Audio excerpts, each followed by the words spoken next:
Alors, je l'ai déjà dit, je pense, moult fois, même dans mon podcast Le cheveu fil de l'âme. La coiffure, pour moi, n'a pas été une vocation au départ. C'était un choix par dépit. Mais voilà, je l'ai fait. Pendant 10 ans, j'ai coiffé tant bien que mal. Mais comme je disais toujours, pas avec le cœur. Et puis j'ai découvert des choses différentes. J'avais dit, un coiffeur m'a montré que j'avais des compétences, des capacités, ça m'a valorisé, je me suis amusée, j'ai commencé à vraiment à aimer et apprécier le métier. J'ai fait. Je disais aussi par contre que j'étais vite découvert que j'étais dans un monde superficiel, surfait, chose qui ne me parlait pas du tout, dans lequel je me sentais plutôt le vilain petit canard, je n'étais pas du tout à l'aise. Et puis, il y a eu donc toute la coloration où je me suis amusée pendant des années, sincèrement. Je ne m'occupais pas de savoir si j'abîmais le cheveu ou pas. Je faisais ce qu'on me demandait. Les clientes me demandaient des couleurs, parfois les plus improbables. J'adorais, je me suis amusée. Et puis, j'ai commencé à découvrir cette fameuse gamme de produits naturels qui était basée sur la médecine traditionnelle chinoise. Là, il y a déjà eu un sacré revers. Quelque chose qui m'a, oh, je sais pas, ça m'a touché, ça m'a impacté, j'oublierai jamais. J'ai vu, on allait encore à une concentration de coiffure et là, eux, ils étaient là avec une table et ils distribuaient des sachets avec des échantillons de ce produit-là. Je les ai pris, parce que voilà, ils voulaient donner, je les prends. Et quand je suis rentrée chez moi et que j'ai regardé, j'ai voulu, waouh, je sais pas pourquoi, mais ça m'a fait, mais waouh. J'ai testé, j'ai adoré, j'ai pris contact, j'ai commandé toute la gamme, j'ai travaillé avec eux pendant des années et là j'ai commencé à découvrir quelque chose déjà de totalement différent. Travailler avec la médecine traditionnelle chinoise, c'est travailler avec l'humain dans sa globalité. Homme, homme, âme, corps et esprit. On ne distingue pas l'un de l'autre. Et comme j'ai vite remarqué qu'on n'était que des têtes et peu de corps, je me dis, ah ouais, là il y a du boulot. Et puis derrière ça, j'ai eu la formation en coupe énergétique, donc encore aussi basée sur la médecine traditionnelle chinoise et encore plus proche de l'humain et des émotions.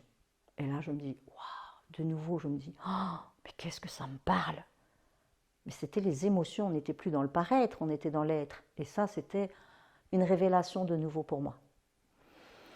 Et puis là, je me dis, pendant des années, je continue de travailler comme je travaillais, avec la chimie et tout. Et à un moment, il m'est venu que j'en avais marre. Je sentais bien que j'arrivais au bout, j'avais plus envie, ça me parlait plus. Depuis que j'avais fait la coupe énergétique, j'avais tellement envie de faire ça, mais que ça. Mais voilà, j'arrivais pas encore à m'en sortir, à ne faire que ça.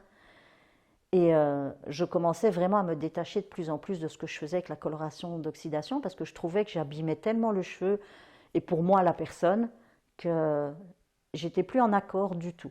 Surtout que j'avais rentré la gamme de produits de soins naturels et à un moment je me dis t'es pas cohérente Marie, tu veux d'un côté tu les colores avec des produits agressifs et de l'autre côté tu leur mets des super soins miraculeux mais à un moment tu peux pas, tu mets pas du plâtre sur une jambe de bois. C'est pas possible, tu peux pas abîmer, soigner. Et à un moment, c'était de toute façon pas compatible. Et là, je me dis, qu'est-ce que je fais? Et j'étais à deux doigts d'arrêter tout, vraiment. Et je dis, non, non, mais je veux garder cette gamme de produits, je veux continuer avec cette philosophie-là. Et c'est la couleur, en fait, qu'il faut que je dégage, vraiment. Et là, on m'a dit, mais t'es folle, tu te tires une balle dans le pied, ça c'est notre gagne-pain au niveau coiffure, c'est avec ça qu'on gagne le plus. D'ailleurs, je le vois aujourd'hui dans les salons, parfois ça me sidère parce que quand je lis les transformations qu'ils font, la personne, elle reste minimum 5 heures dans un salon de coiffure pour passer par des dégradations de cheveux inimaginables. Même si elle ressort, elle est magnifique, le cheveu, il est dans l'état qu'il est. Et là, ça, je veux plus. Je veux plus, c'est terminé. J'ai des super amis avec qui je parle et à un moment je leur confie ça et j'étais en pleurs et j'en ai marre et je veux plus, j'ai tellement envie de faire autrement et mais j'ose pas, je vais perdre des sous, je vais pas être, ça va pas aller. Et puis elle me dit si c'est ça qui te tient à cœur, vas-y, pourquoi tu le fais pas? Mais j'avais peur de manquer, enfin logique quoi.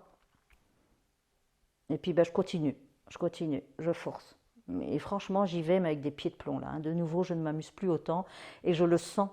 Je le sens parce que dans mes résultats, je n'y mets plus le cœur que j'y ai mis pendant un moment.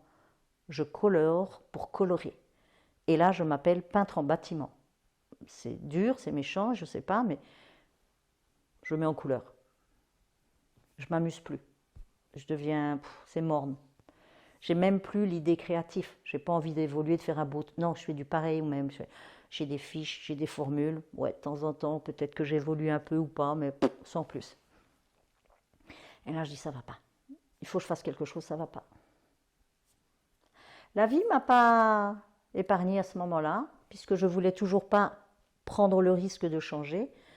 Ben, elle m'a amené un super message, pas sympa, mais bon, et une chouette maladie.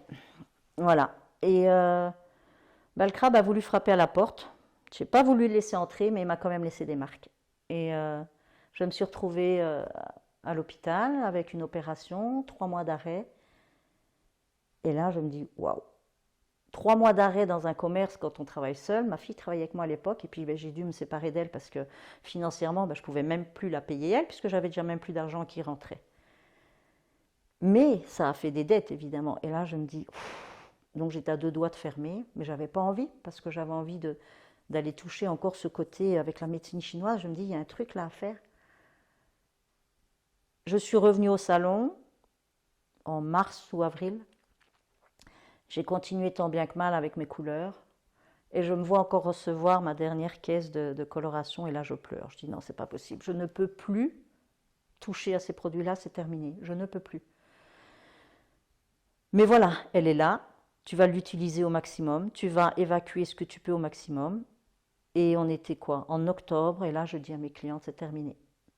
À partir de janvier l'année prochaine, j'arrête tout ce qui est couleur d'oxydation. Transformation permanente, mèche, terminé. Si vous voulez être coloré, vous le ferez autre part. Moi, je ne fais plus que couper les cheveux. Je ne veux plus faire de coloration, ni de transformation en quoi que ce soit. Là, mes clientes, elles sont... Qu'est-ce qui se passe? Qu'est-ce que tu... Voilà. Je dis, écoutez, c'est ça où je suis en boutique de toute façon. Donc, pour vous, ça ne changera pas grand-chose. Désolée, mais là, moi, je suis arrivée au bout du bout. J'ai envie de dire que là, le message aussi de la vie, c'était de me dire, mais à un moment, il faut que tu t'écoutes. Arrête de forcer à faire quelque chose que tu n'as pas envie de faire. Stop. Quand tu n'as plus envie, tu n'as plus envie. Et puis forcer, de toute façon, le résultat, il est médiocre. Donc j'ai pris le risque. J'avais plus rien à perdre de toute façon au point où j'en étais. Je dis maintenant, là, je sais que je peux prendre le risque. Et j'ai lâché. Et quand je l'ai annoncé aux clientes, mais un soulagement incroyable. Mais vraiment incroyable. Et je me suis sentie bien. Et j'étais contente et je me réjouissais d'être en janvier pour avoir fini.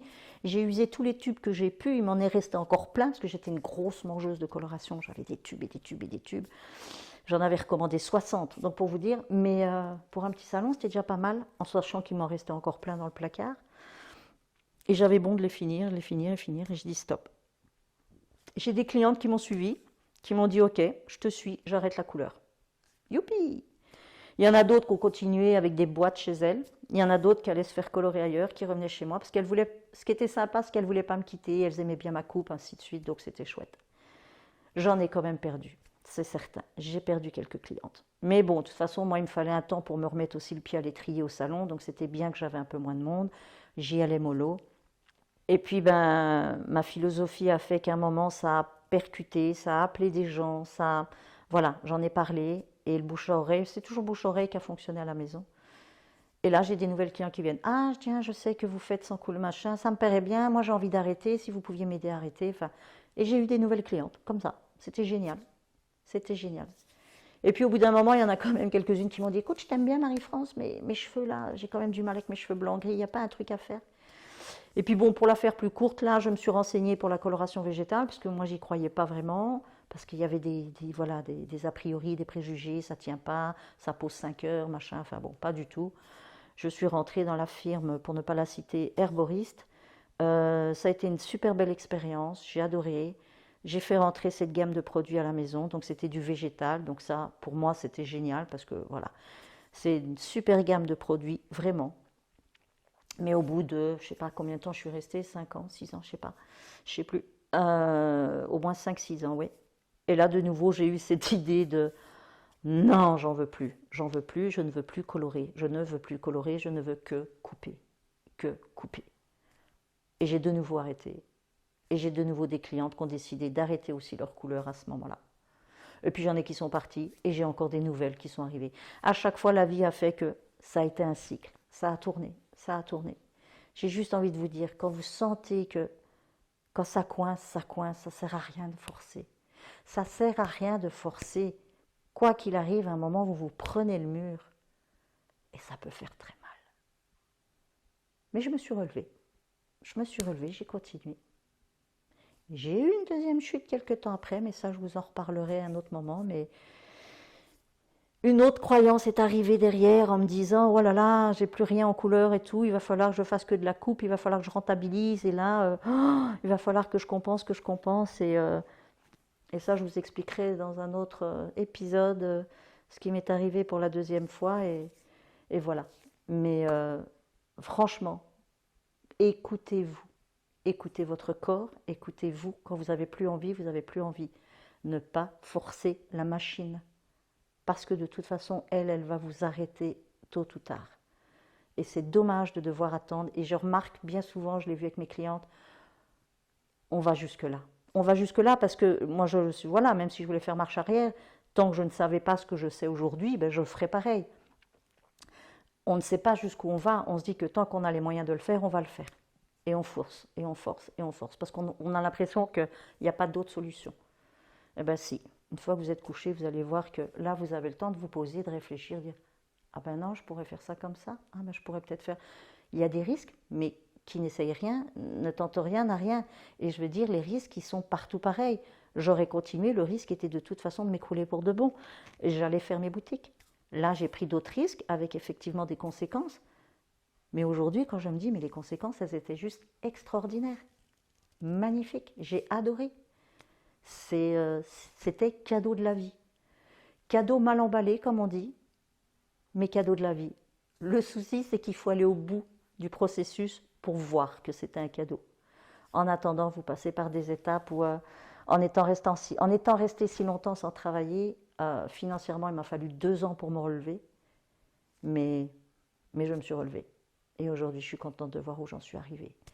Mais voilà, c'était pour vous faire part aussi que bon, bah, tout ça c'est chouette, tout ça c'est gai. Moi maintenant, je suis à fond dans le couple thérapeutique, décodage, et ça nourrit mon être, vraiment, plus ma tête, mon être. Et là, je pense que je suis arrivée là où je voulais aussi arriver, dans cet accompagnement que je fais aussi avec les femmes, suite à ce qui ressort du décodage et de la coupe. Je suis dans l'humain et dans l'émotionnel. Et ça, c'est mon truc, en fait. Et je dis, ben voilà, la vie m'a conduit par là. Franchement, qu'est-ce que j'ai fait pour passer par là, pour arriver où je suis aujourd'hui? Ça peut paraître très improbable au départ. Si on m'avait dit dès le départ, en faisant ça, que j'allais arriver là, j'y aurais même pas cru, parce que de toute façon, même le point où j'en suis aujourd'hui, j'avais même pas idée que ça existait. Donc, je crois que je me connaissais même pas encore moi-même, donc je pouvais pas savoir. Et ayez confiance en la vie, ayez la foi, sincèrement. Plus j'avance, plus c'est ce que je me dis, j'en suis persuadée. Je ne dis pas que je doute pas encore parfois, c'est normal. Et c'est ce qui me permet aussi de rééquilibrer ou de réajuster le tir ou le chemin à prendre. Mais aujourd'hui, je suis capable de dire, quoi qu'il arrive, il y a une solution. Quoi qu'il arrive, je me relèverai. Quoi qu'il arrive, je vais y arriver. Et ça fait vraiment avancer. C'est triste de devoir passer par des étapes difficiles, mais en même temps, je pense que c'est ça qui nous fait… faut comme un uppercut, vous voyez, quand on est trop doux avec nous, ben, mais oui, ça va aller, oui, ça va aller, oui, t'inquiète, je gère. Ben, je gérais que dalle. Et voilà, et je dis, la vie m'a mis devant des faits accomplis, des murs, on avance. Et les pierres, comme on dit, les obstacles que vous rencontrez, c'est des roches, et on en fait un mur ou un pont. À chaque fois, ça a été un pont. Et l'autre rive, je vous jure qu'elle était vraiment belle. À chaque fois, plus belle. Et je n'ai aucun regret sur les rives d'avant. C'était mon chemin à parcourir pour y arriver. Et je pense qu'aujourd'hui, je ne suis pas au bout du bout. Il y a encore tellement de choses à découvrir. Et j'ai encore tellement de projets et tellement d'envie. Et derrière ça, il y a des formations pour les coiffeurs. Derrière ça, il y a une retraite. Les retraites émotionnelles qui vont servir justement… j'ai envie de dire, c'est ce qui va servir pour les personnes, en tout cas entrepreneurs, qui vont peut-être comme moi se prendre des murs, qui ont vécu des choses très fortes, qui au niveau émotionnel ont été très impactants, et qui là, de temps en temps, maintenant se dit, je m'offre une période de repos pour me ressourcer. Et ça, c'est vraiment ce à quoi j'aspire au jour d'aujourd'hui par rapport à ce que j'ai vécu. Je trouve que si j'avais pu avoir ça à ce moment-là, ça m'aurait… Mais bon, voilà, on ne va pas revenir en arrière. Mais j'ai envie d'offrir ça aujourd'hui, d'accompagner aussi des entrepreneurs et j'ai une amie qui le fait avec moi qui s'appelle Bénédicte. Et d'offrir cette bulle, ça s'appelle la bulle d'oxygène, c'est vraiment un moyen pour venir se détendre pendant 3 jours, se détendre, mais c'est surtout se reprogrammer, mais se recentrer et se reconnecter à soi. Vraiment. Moi, ça, c'est ce qui m'a vraiment manqué, les moments où j'aurais pu. Il a fallu que la vie me couche à chaque fois pour que je me dise ah, ok, je prends conscience que là, j'ai déconné, je suis allé trop loin, comment je vais faire? Je vais me requinquer, ça va aller. Non. Maintenant, ces pauses-là, au bout d'un moment, quand je vois arriver, j'ai appris à m'écouter, j'ai appris à faire attention. Je ne veux plus devoir m'écrouler pour réfléchir à mince, t'aurais peut-être dû avant. Non, je crois que là, 2 fois de suite, c'était costaud. Je ne vais pas attendre la troisième. Même si on dit jamais 203, je ne voudrais pas que la troisième soit la dernière, n'est-ce pas? Donc non, maintenant, ces fameuses bulles d'oxygène, c'est une vraie oxygénation, un vrai ressourcement, et c'est reprendre contact avec son corps, ce que j'ai dû apprendre à faire, puisque je fonctionnais qu'avec ma tête. Et aujourd'hui, mon corps, il me parle, et je l'écoute. Et c'est cadeau. Si ça vous intéresse de savoir ce qui se passe par rapport à ça, les formations coiffeurs, la bulle d'oxygène, n'hésitez pas à prendre contact et je vous donnerai tous les renseignements nécessaires. Je vous remercie de m'avoir écouté. Au revoir.